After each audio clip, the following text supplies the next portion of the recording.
अगर आप कोई जादुई उपाय ढूंढ रहे हैं अपनी अनइवन त्वचा, मुहासों के दाग और झुर्रियों के लिए, तो आप सही जगह आए हैं, क्योंकि आज हम त्वचा के देखभाल के सबसे पसंदीदा और डराने वाले इंग्रेडिएंट रेटिनॉल को पूरी तरह समझेंगे।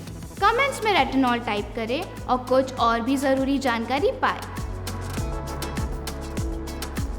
रेटिनॉल विटामिन ए का एक रूप है जो हमारे शरीर में सेल रीजनरेट करने का सबसे ज़रूरी न्यूट्रिएंट है। ये त्वचा को चमकदार बनाता है, मुहासे और निशान कम करता है और कोलेजन प्रोडक्शन को भी बढ़ाता है, जिसका सबसे बड़ा फायदा एजिंग के निशानों को कम करना है, और ऐसा कौन नहीं चाहेगा। रेटिनॉल को त्वचा को फिर से बनाने की तरह जैसे समझे, ये आपकी त्वचा को खुद ही ठीक होकर नई परत बनाने में मदद करता है, ताकि पुरानी परत निकल जाए और एक स्मूथ और बिना पिगमेंटेशन की त्वचा मिले। कई सारे नामों से रेटिनॉल जाना जाता है और ये थोड़ा टेक्निकल हो सकता है, लेकिन ये जानना ज़रूरी है कि हमें क्या चाहिए। रेटिनॉइड्स सभी रूपों के लिए एक आम नाम है, इसलिए इसके अंडर रेटिनॉल आता है, जो आपने शायद आसानी से उपलब्ध स्किन केयर प्रोडक्ट्स जैसे क्रीम्स और सीरम्स में सुना होगा। इनका कॉन्सेंट्रेशन बहुत कम होता है, लेकिन अनइवन त्वचा को स्मूथ बनाने और कोलेजन बढ़ाने में बढ़िया काम करता है। रेटिनोइक एसिड मेडिकेटेड क्रीम्स का इंग्रेडिएंट हो सकता है, जो आपका डर्मेट प्रिस्क्राइब करता है और आपकी त्वचा पर कठोर हो सकता है।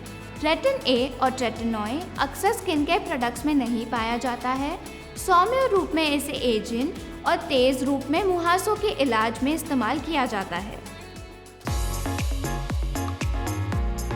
क्योंकि रेटिनॉल क्रीम या सीरम में अलग अलग कॉन्सेंट्रेशन से इस्तेमाल होता है, इन प्रोडक्ट्स को चुनना काफ़ी कंफ्यूजिंग हो सकता है। इसलिए हमसे अक्सर पूछा जाता है कि किस परसेंटेज से शुरू करें। कम मात्रा में रेटिनॉल आपकी त्वचा को बेबी स्मूथ बनाने में ज़्यादा समय लेगा, लेकिन आखिरकार वही रिजल्ट देगा जो ज़्यादा कॉन्सेंट्रेशन से मिलेगा। दूसरी ओर जब आप रेटिनॉल की ज़्यादा मात्रा से शुरू करते हैं तो आपकी त्वचा में खुजली और जलन होने लगती है और शायद रेडनेस और फ्लेकीनेस भी। इसलिए कम मात्रा से शुरू करना सही रहेगा। सेफ रहने के लिए 0.1% से शुरू करें और धीरे धीरे 1% तक आए। अगर आपकी त्वचा साथ देती हो तो रेटिनॉल का इस्तेमाल मतलब त्वचा पर एक्सपेरिमेंट करना, क्योंकि ये हर त्वचा पर अलग रिएक्ट करती है।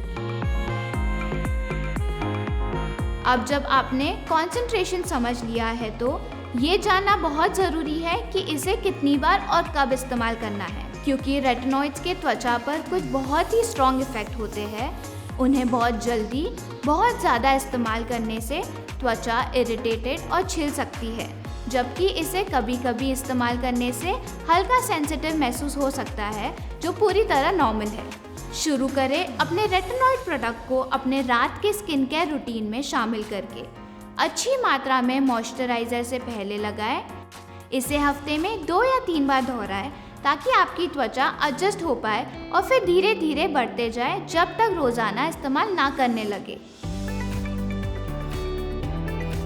लोग ये नहीं जानते हैं कि एजिंग की सबसे पहले बारीक साइंस 20 की उम्र से ही दिखने शुरू हो जाते हैं।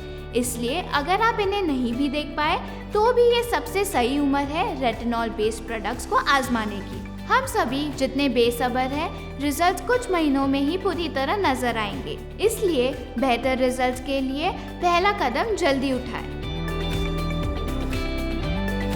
रेटिनॉल त्वचा को धूप से बेहद सेंसिटिव बनाता है, इसलिए कभी भी सनस्क्रीन लगाना ना भूलें। भले ही आप प्रोडक्ट को सिर्फ रात में ही इस्तेमाल करते हैं, इफेक्ट्स पूरी रात रहता है और त्वचा सुबह भी सेंसिटिव रहती है। इसलिए ध्यान रहे कि आप कम से कम 30 SPF वाला सनस्क्रीन दिन भर लगाए रखें, नहीं तो आपकी त्वचा खराब हो जाएगी। बहुत अच्छा होगा अगर आप इंग्रेडिएंट्स जैसे बेंजोल पेरोक्साइड, AHAs और BHAs से दूर रहें, क्योंकि ये आपके रेटिनॉइड को कम इफेक्टिव बनाएगा। हालांकि धूप से थोड़ी जलन, सूखापन और सेंसिटिविटी होना नॉर्मल है और कुछ हफ्तों में कम हो जाएगा। बहुत ज़्यादा फ्लेकी, रेडनेस और जलन गलत साइंस है और आपको तुरंत ही रुक जाना चाहिए। अनफॉर्चुनेटली इन कठोर साइड इफ़ेक्ट्स की वजह से रेटिनॉल हर किसी को पसंद नहीं है और आपको इससे दूर रहना चाहिए अगर आपकी त्वचा बेहद सेंसिटिव, रोजेशिया, एक्जिमा या सोराइसिस है तो, क्योंकि ये बहुत ज़्यादा स्ट्रॉन्ग हो जाएगा और आपकी नाजुक त्वचा को जला देगा। अपने डर्मैट से सलाह लेना बेहतर होगा।